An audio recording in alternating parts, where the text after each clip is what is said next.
Absolutely. The Ram Fam really is very, very supportive, and we're so excited because you have created this idea for Black History Month, and we're so excited to participate with you. And other departments have reached out to collaborate, and it's really just coming together with all these innovative ideas and people wanting to help really help with the diversity efforts and open up these conversations. Right. So as we talk about this, I want to ask you, how can we develop strategies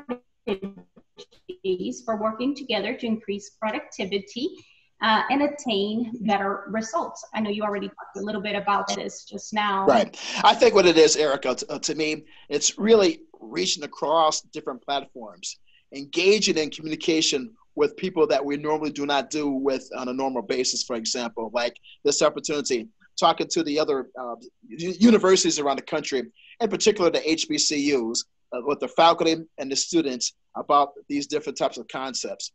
Also having meetings with different corporations around the country and how we could, for example, provide more of an avenue of having more diverse efforts, either through internships, through shadowing and grazing efforts, either through guest speaking appearances, either virtual or bringing them to campus, or creating something different for our students to have them more of a learning process besides the textbook process. Textbooks are important, but also I think sometimes that we forget that an education involves not only the textbook, but also communication, networking, going to these corporations or going to different universities and drawing in different faculty members, leaders in the community. It could be religious leaders, business leaders, and also different corporations either onto campus, and providing these opportunities for students, because by the time our scholars graduate, I strongly feel, Erica, that they should be able to do at least a combination of one of four things which could help through diversity efforts. One, that they can be employable in their chosen field of study. Two, that they can continue their education through graduate studies, graduate research. Three, they can become entrepreneurs, either studying their own business or creating a new opportunity for their community. And four, is that they have some type of service in which they give back to their community or to their country, either through the military or creating nonprofit foundations, and also helping the youth by hiring the youth for different opportunities and projects. And I think that we could do this through new collaborative engagement through corporations, also through other institutions, and also right here in San Angelo as well. So it takes a combination of all those three factors working together to improve these diverse efforts, because again, it takes more, it's more than one person. It really takes a village, a team, a group effort to make these efforts possible, and not one person could do it. It takes buy-in from corporations, buy-in from the government, buy-in from the local community, and also through our local university, and also with other university members and faculty members throughout the country to make this a very successful effort to benefit our youth for long-term effects.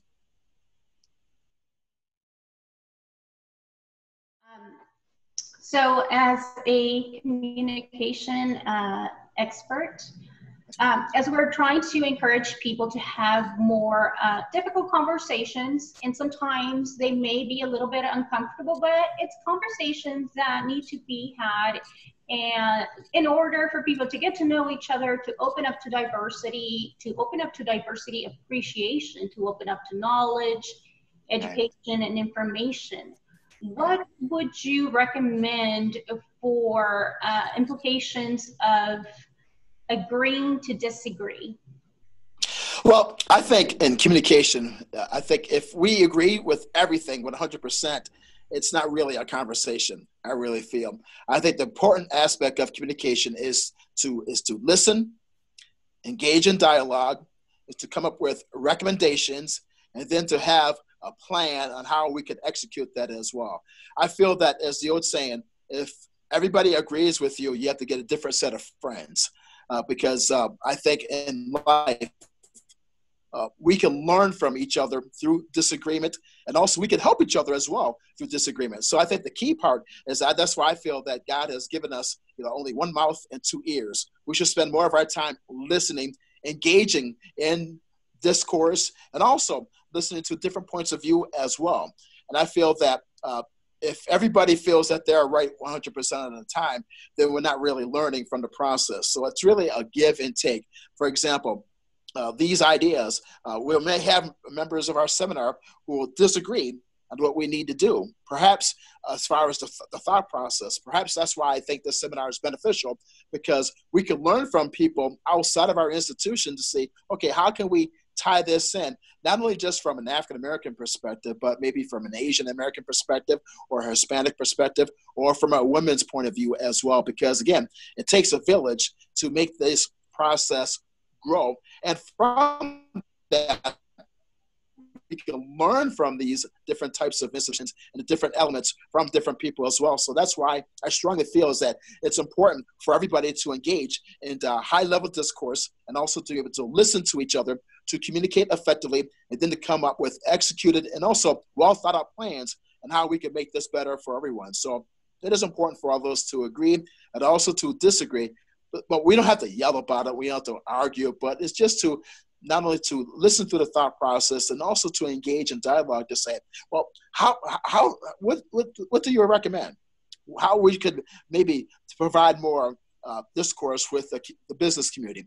How can we tie into government for these aspects? How can we improve these health programs? Maybe talking to health experts or talking to those from a local perspective or a national perspective. So to me, we can agree and also disagree, but also we could do it in a certain type of way that everyone can benefit this. And also, I feel that we, as leaders in our community and also as faculty members and staff members and also executives, is that we should serve as role models for our youth, because if they see us engaging in high-level discourse in a professional manner, then they will be able to do the same thing in their communication with their friends and with their parents as they go out into the community and as they become future leaders and executives and programmers in their chosen field of study, and also to follow their passion.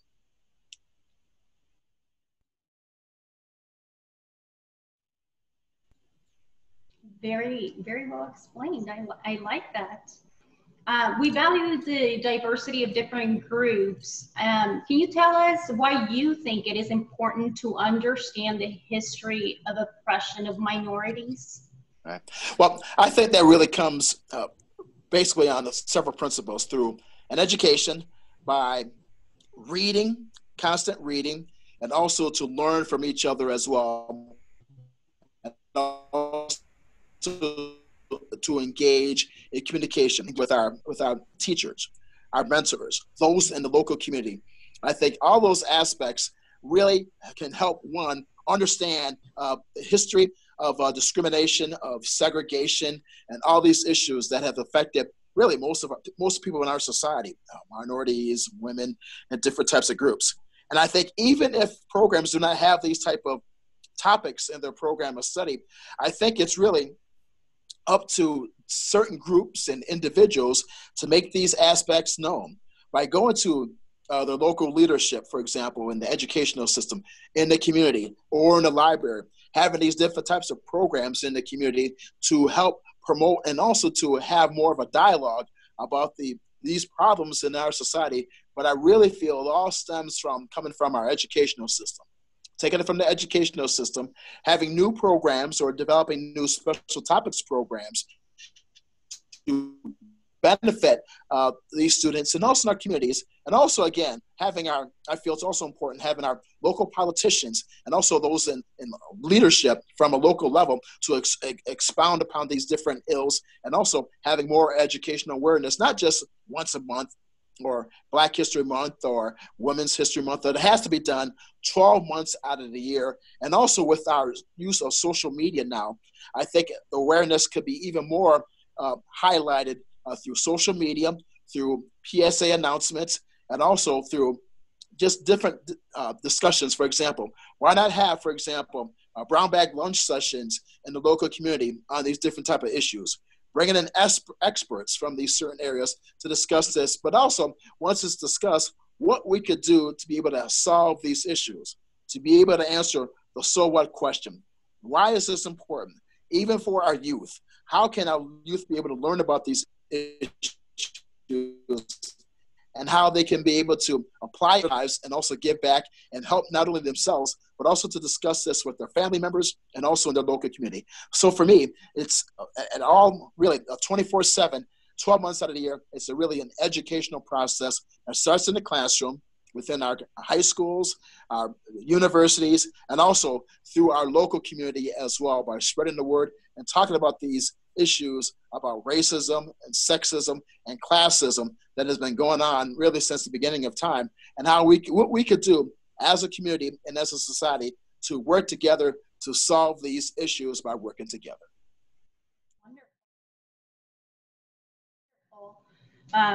Learning from history instead of letting history continue to repeat itself and creating the same mistakes over and over. I'm going to have to put you on the spot again. Okay. Final question. Okay. What is your favorite Texan food? My favorite Texas food? Yes. Wow. That's a good question. That's a good question, Erica. My goodness. Well, I like enchiladas. I like burritos. Try not to eat them that too much. But yeah. But you know what? Here you can order them in one plate. So we're going to allow it. Aaron's nodding that you can do that. So we're going to allow it. That sounds great. Absolutely. Yeah. That was a tough one, Erica. Thank you. But that's a good one. Enchiladas are wonderful. Yeah. We thank you so much for your time and for sharing your thoughts, your knowledge today with us. We really appreciate it. Sure. Anything else that you would like to share with us today? Well, Eric, I just want to thank you for your time and also the wonderful job that you do. You guys do a great job, and just keep up the great work. And anything that you need, just let us know. We're happy to help out. Thank you. I appreciate it. Well, have a wonderful rest of your Monday. Well, thanks again for Erica. Okay, thank you, and take care. You too. Bye-bye. Bye-bye. Thank you all for tuning in for this edition of Multicultural Monday. We hope to see you next time. Thank you.